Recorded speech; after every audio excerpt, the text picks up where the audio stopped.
வணக்கம் friends, welcome to Vidya's cooking. நான் வித்யாலக்ஷ்மி. இன்னைக்கு உங்களுக்கு நான் பக்கோடா குருமா ரெசிபி செஞ்சு காமிக்க போகிறேன். கீ ரைஸ், சாதம், சப்பாத்தி, தோசை, இட்லி தோசைக்கெல்லாம் ரொம்பவே பிரமாதமான ஒரு குழம்பு. இந்த குழம்புக்கு தேவையான பொருட்கள் அந்த செய்முறை பார்த்துக்கலாம். ஏற்கனவே உங்களுக்கு நான் மசாலா வடை ரெசிபி காமிச்சிருக்கேன். மசாலா வடை மாவு தான் இந்த ரெசிபிக்கு நான் யூஸ் பண்ண போகிறேன். பச்சை மிளகா அரிஞ்சு வச்சுருக்கேன், கொத்தமல்லி அரிஞ்சு வச்சுருக்கேன். நம்மளுக்கு பட்டை, ஏலக்காய், கிராம்பு, அனாசிப்பூ, மிளகு, சோம்பு. இது மசாலா பேஸ்ட்டுக்கு தேவைப்படும். பட்டை, ஏலக்காய், கிராம்பு, அனாசிப்பூ கொஞ்சோண்டு குழம்புக்கு தேவைப்படும்.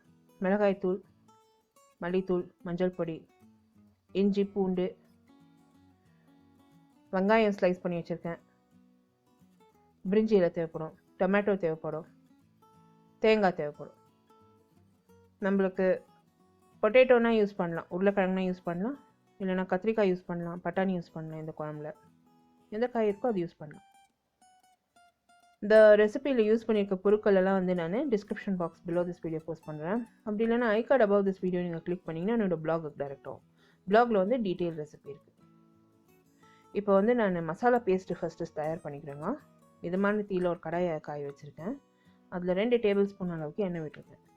இதில் சோம்பு, மிளகு, அன்னாசிப்பூ, கிராம்பு, ஏலக்காய், பட்டை, மிளகு சேர்த்துருக்கேன். சேர்த்து பச்சை மிளகா சேர்த்துருக்கேன்.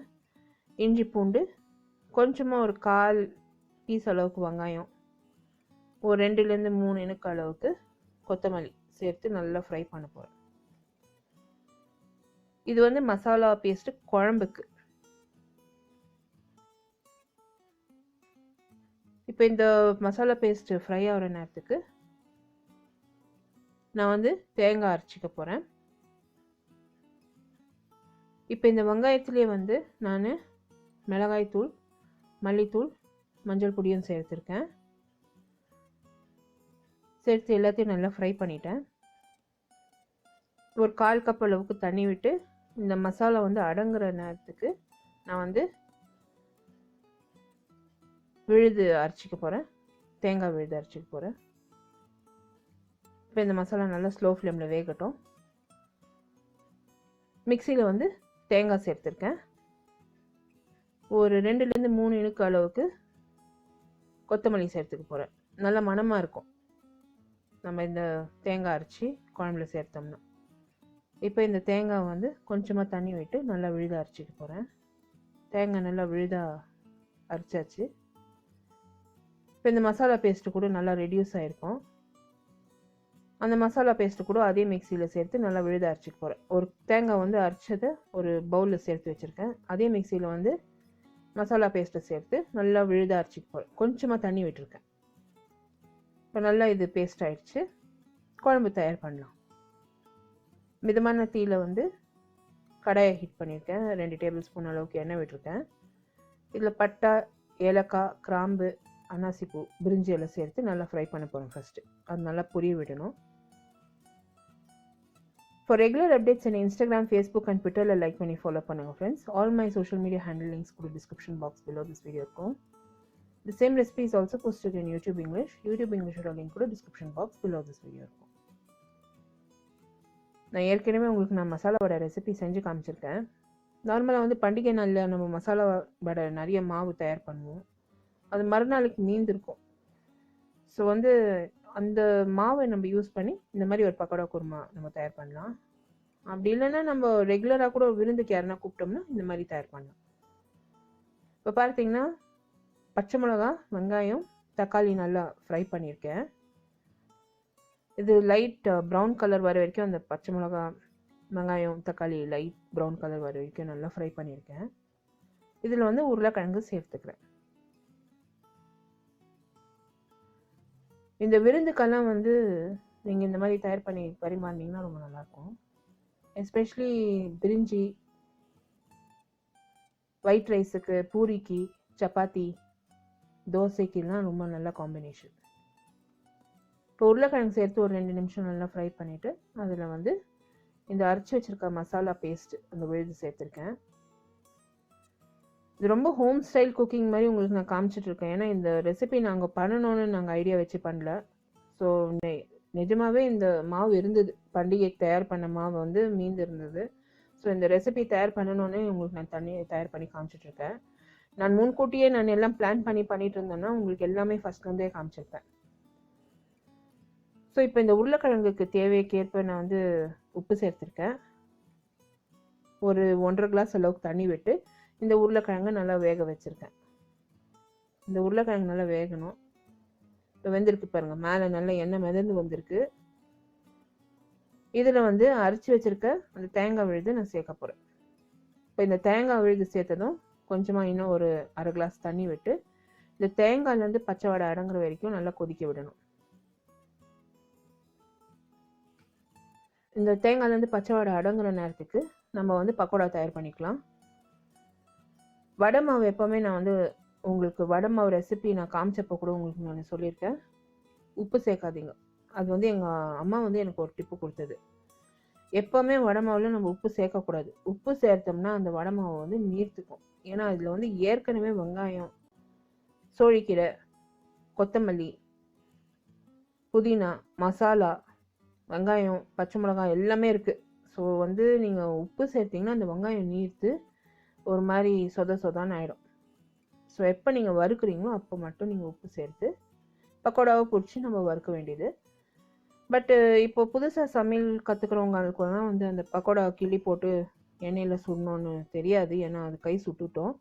அதனால வந்து நான் கொஞ்சமாக அந்த மாவு எடுத்து ஒரு எலுமிச்சம்பழம் சைஸ் அளவுக்கு மாவு உருட்டிக்கினேன்.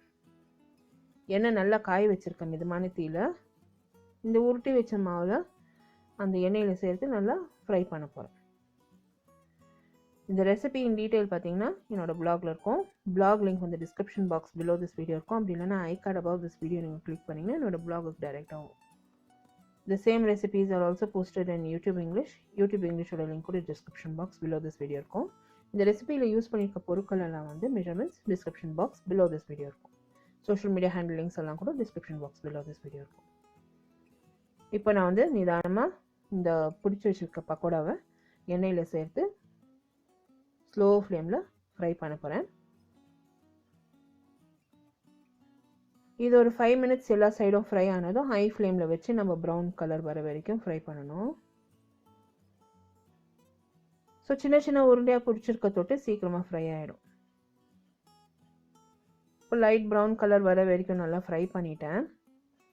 இப்போ ஹை ஃப்ளேமில் வச்சு உங்களுக்கு எவ்வளோ ப்ரௌன் தேவைப்படுதோ அவ்வளோ ப்ரௌன் கலர் வர வரைக்கும் நீங்கள் ஃப்ரை பண்ணால் போதும்.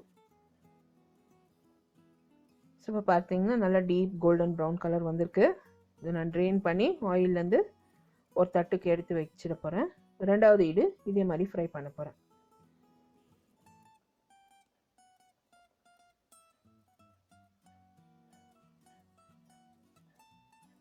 ஸோ இந்த மாதிரி கிரேவிஸ் வந்து நம்மளுக்கு ரொம்ப நல்லாயிருக்கும் சில ஈவெண்ட்ஸில் சர்வ் பண்ணுறதுக்கு.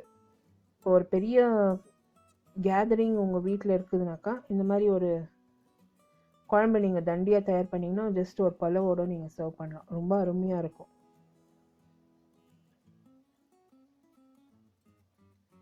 இப்போ ரெண்டாவது பக்கோடாவும் சேர்த்து இதே மாதிரி ஃப்ரை பண்ண போகிறேன்.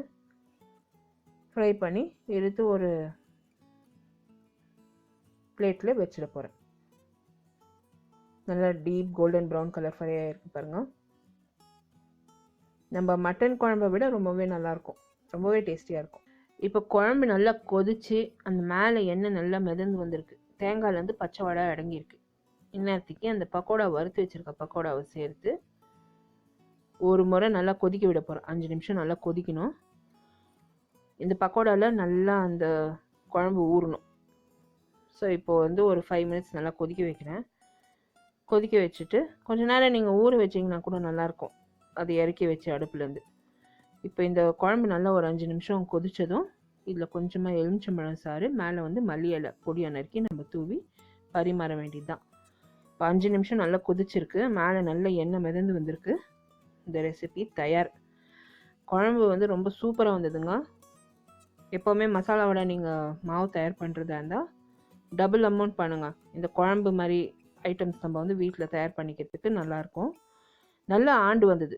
ஸோ அந்த மாவு வந்து நல்லா ஆண்டு வந்துச்சுன்னா நம்மளுக்கும் ஒரு சந்தோஷம். 2-3 ரெசிபி நம்ம இந்த மாதிரி தயார் பண்ணலாம். இந்த குழம்பு வந்து நான் பரிமாறியிருக்கேன். ரைஸுக்கு, சப்பாத்திக்கு, இட்லி, தோசைக்கெல்லாம் ரொம்பவே பிரமாதமாக இருக்கும். ஸ்பெஷலி தேங்காய் பால் சாதம் கீ ரைஸுக்கு ரொம்ப நல்லாயிருக்கும். இது தயார் பண்ணிவிட்டு உங்களோட காமெண்ட்ஸ் எல்லாம் போஸ்ட் பண்ணுங்கள். இந்த வீடியோ ரெசிபி நீங்கள் பார்த்து என்ஜாய் பண்ணிங்கன்னா எனக்கு ஒரு தம்ஸ் அப் கொடுத்து சப்ஸ்கிரைப் பண்ணுங்கள். உங்களை அடுத்த புதிய ரெசிபியோட மறுபடியும் சந்திக்கும் வரை this is Vidya Lakshmi. Thank you so